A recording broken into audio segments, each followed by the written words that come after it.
और उस वक्त हमें भी मालूम नहीं था कि हमारा प्रदर्शन इतनी जल्दी रंग लाएगा और दिल्ली शराब घोटाले का किंग पिन आज गिरफ्तार हो जाएगा।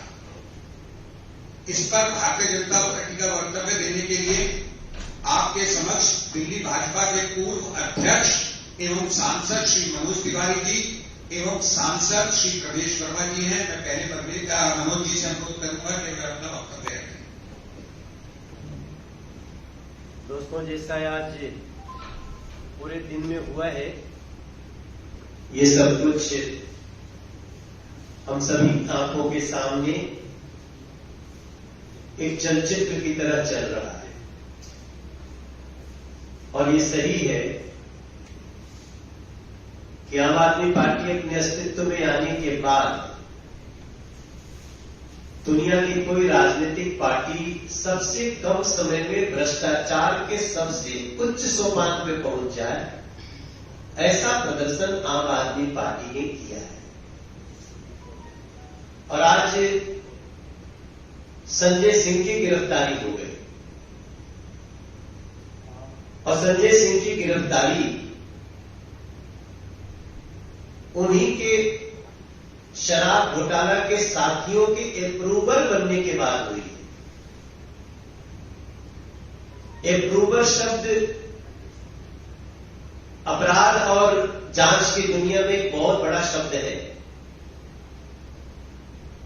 जब अपराध में शामिल कुछ लोग अचानक उनकी आंखें खुलती हैं और उनको लगता है कि अब तो जो सजा मिलेगी वो मिलेगी, लेकिन जो असल कल्प्रिट है उनके बारे में बताया जाना चाहिए, तब वो अप्रूवल बनना स्वीकार करते हैं।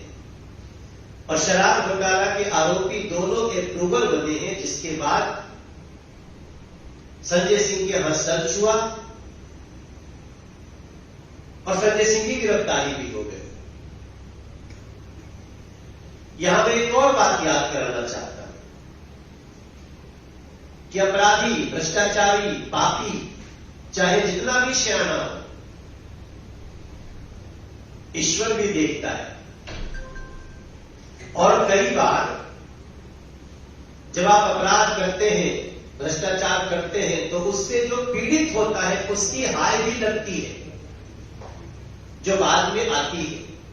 आज हमें वो माताएं भी याद आ रही हैं, वो बहनें भी याद आ रही हैं जब ये शराब नीति बनी थी और सड़कों पे दिल्ली के माताएं पहली बार, लगता है कि वो जीवन में कभी किसी कार्य के लिए सड़क पे नहीं आई होगी, वो भी आई कि मेरे बच्चे को शराबी मत बनाओ, अरविंद केजरीवाल। वो भी बाहर निकल के आई हमारे बच्चों को शराबी बनाने के लिए, उनका उम्र भी कम करके मंदिर के सामने, मस्जिद के सामने, गिरजाघर गुरुद्वारा के सामने, मतलब ऐसा लगता था जैसे अरविंद केजरीवाल शराब की नदी बहा देना चाहते हो। और जब वो माताएं चित्कार कर रही थी, पुकार कर रही थी, रो रही थी, तो उनके साथ आवाज में आवाज मिलाने भारतीय जनता पार्टी के कार्यकर्ता है, सांसद आए, विधायक आए, भारतीय जनता पार्टी के पदाधिकारी आए। लेकिन अगर कोई दुर्योधन की तरह अट्टहास कर रहा था कि लो लो, चित्कार कर लो, हम तो ये शराब नीति ला के रहेंगे, आज उस टीम के एक तीसरे स्तंभ भी गिरफ्तार हुए, जिनका नाम है संजय सिंह। और ये आज जो है ना, जो सत्येंद्र जैन से चली, मनीष सिसोदिया तक आई और आज संजय सिंह पर आई, मेरा मन कहता है कि ये आंच बहुत जल्दी अरविंद केजरीवाल के गिरेबान तक जाने वाली है। क्योंकि मेरा मानना है कि जब आप अपनी सत्ता पाने के बाद सारे नैतिकता को भुला देते, जब आप सत्ता पाने के बाद महिलाओं की करुण क्रंदन को दरकिनार कर देते हैं, तो ऐसा होता है जब आप ही के बीच से कोई आके अप्रूवल बनता है और आपको जेल की सलाखों के पीछे जाना पड़ता है। बहुत सारी बातें सुन रहे हैं, हम देख रहे हैं। हम लोग तो आज जो प्रोटेस्ट किए, वो प्रोटेस्ट तो हमारा पहले से सत्येंद्र जैन और मनीष सिसोदिया के कारण, मुख्यमंत्री पद पे बैठा व्यक्ति, जहां कोर्ट भी उनको बेल नहीं दे रहे, मुख्यमंत्री पद की धौंस से उनको सहायता करना चाहते हैं, ऐसे व्यक्ति को इस्तीफा दो, इसके लिए हम सड़कों पे थे। लेकिन सुबह जब तक जाते एक नया केस संजय सिंह का। अभी जब हम आपसे बात कर रहे हैं तो हम टीवी पर कुछ और भी दृश्य देख रहे हैं। माता जी के साथ फोटो वायरल करना। जो माता जी के साथ फोटो वायरल कर रहे हैं उनको उन माताओं की आवाज सुनाई दे रही है कि नहीं जिनके बच्चों को और उम्र कम करके शराब पिलाने की तैयारी हुई? उनको वो भी आवाजें सुनाई दे रही है कि नहीं कि शराब बेचने वालों का कमीशन 5% से बढ़ाकर इतना 12% कर दिया गया। माफ करिएगा, 2% से 12% शराब विक्रेताओं का सीधे सीधे दिल्ली के खजाने की लूट, जिससे झुग्गी वालों के लिए सुविधा जानी थी, जिससे हमारे गरीब लोगों के इलाज की व्यवस्था होनी थी, जिससे हमारी टूटी गलियां बननी थी, जिनसे हमारी सोनिया बिहार और बुराड़ी किराड़ी जैसी जगहों की दुर्व्यवस्था दूर होनी थी, वो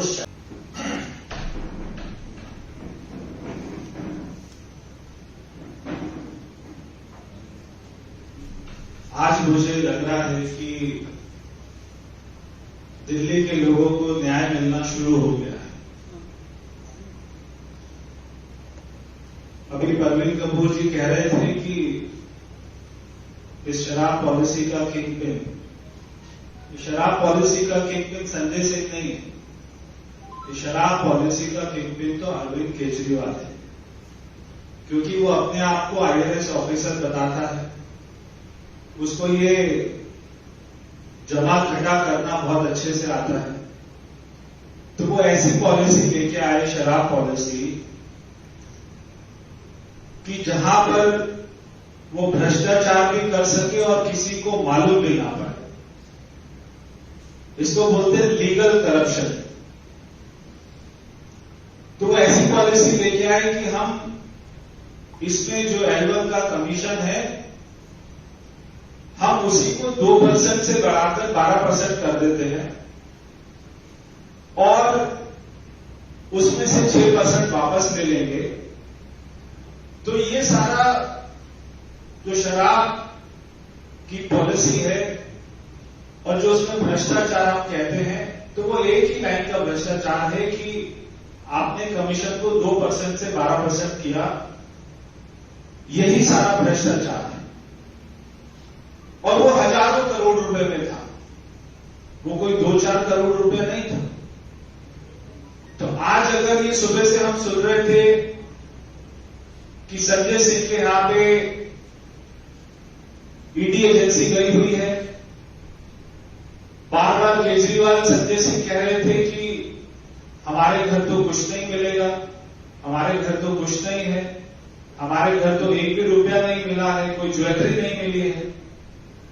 मैं पूछना चाहता हूं कि जब देश में चारा घोटाला हुआ था तब जो उसमें जेल गए थे, क्या उनके घर में पैसा मिला था? जब देश में 2G स्कैम हुआ तो क्या उनके घर में पैसा मिला? कौन बेवकूफ होगा कि वो अपने घर पे ये सारा पैसा रखेगा? जिस दिन सीबीआई ने केस इसको रजिस्टर किया, उसी दिन ये जितने भ्रष्टाचारी थे सबने अपने अपने घर की सफाई कर दी, कंप्यूटर की सफाई कर दी। और मैं ये भी कहना चाहता हूं कि एजेंसी किसी के घर में जब रेड करने जाती है तो उसके पास में प्राप्त सबूत होते हैं, वो उसी के बना पर ही रेड करती है, उसी के बना पर ही वो छापेमारी करती है। तो ये बात का कहना हमारे घर से कुछ नहीं मिला, इस बात का जवाब तो आपको कोर्ट में मिलेगा कि आपने हजारों करोड़ रुपया जो अपने घर से आपको बेल नहीं देता है। केवल इसका ये कारण है, ये बार बार कहते हैं कि इलेक्शन आ रहे हैं इसलिए हम लोग डर रहे हैं। अब क्योंकि इलेक्शन आ रहे हैं, अगर आपने भ्रष्टाचार किया है तो क्या आपको अरेस्ट ना किया जाए? अगर आपने हजारों करोड़ रुपए खाए हैं क्योंकि इलेक्शन आ रहे हैं इसलिए आपको पकड़ा ना जाए, ये कौन सा सवाल है? ये बार बार कहते हैं कि ईडी का मिसयूज हो रहा है। मिसयूज तो होता जब कोई भ्रष्टाचार करता और उसको पकड़ा नहीं जाता, जैसा कांग्रेस के समय में होता था।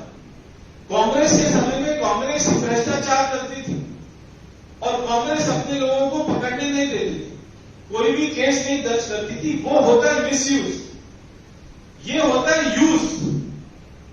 देश की जनता के लिए इसका सदुपयोग करना, वो ये होता है कि अगर कोई भ्रष्टाचार करे और उसको पकड़ा जाए, उसको जेल के अंदर में डाला जाए, ये उसका सही उपयोग होता है, ये उसका सदुपयोग होता है। तो मैंने जैसे मनीष सिसोदिया जी को भी एक राय दी थी और मैंने उनको जेल जाने से पहले ही कहा था, 1 महीना पहले, कि आप थोड़ा सा प्राणायाम शुरू कर दीजिए, आप थोड़ा सा अनुलोम विलोम, कपालभाति, भस्त्रिका, ये सारा शुरू कर दीजिए, क्योंकि जेल में इस बार आपको फिजियोथेरेपिस्ट नहीं मिलेगा, इस बार आपको मसाज करने वाला कोई नहीं मिलेगा, आपको वहां पे चक्की पीसनी पड़ेगी, आपको अपनी सेहत की चिंता खुद ही करनी पड़ेगी।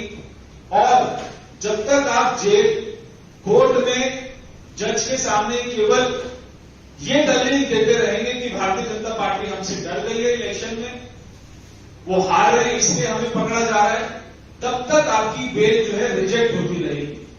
आपको कोर्ट में बताना पड़ेगा कि जो ईडी ने सारे सबूत दिए हैं, वो सारा पैसा जो आपके घर से कहां पर गया है, इस बात के सबूत हैं।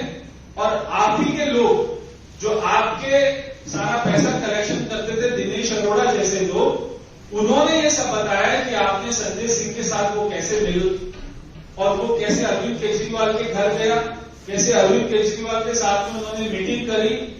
तो ये जो 3 लोग अभी इनके बहुत महान नेता जिनकी तुलना ये शहीदों से करते हैं, केजरीवाल, अभी ये जेल गए हैं, अभी ये क्रम चलता रहेगा, अभी और बहुत सारे लोगों का इनके नेताओं